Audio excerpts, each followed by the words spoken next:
Es zinu daudz mazgadīgos, kas caur Telegram dabū to, ko viņiem vajag, jo viņi zina, piemēram, Rīgā ir tīpaši uz ielām, uz stabiem ir QR kodi, kurus tu noskanē un tu vari dabūt saltiņus. No nākamā gada Latvijā vairs nevarēs legāli iegādāties veipus ar dažādām garšām. Dodamies uz festivāliem, lai noskaidrotu, ko par šo aizliegumu domā apmeklētāji. Vai ir populāri vispār tā draugs? Jā, draugu paziņu. Bet, protams, visi jauni jau pīpē to sūdu. Noteikti. Okay. Kā tu jūties par to, ka nākamgad aizliegs veipus ar garšām?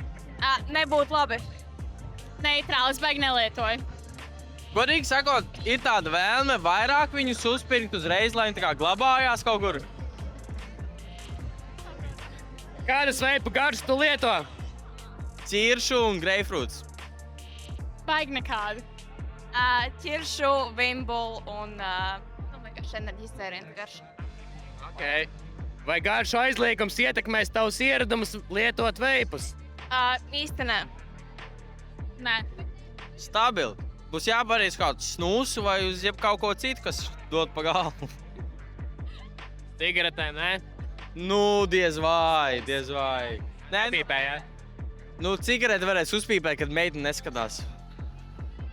Kad nesmirdēs, jā? No sērijas. Okay. Vai tu esi novērojis pieaugumu veipu nelegālajā tirgu? Kas ir veipu nelegālais tirgus? Telegram, čatiņi.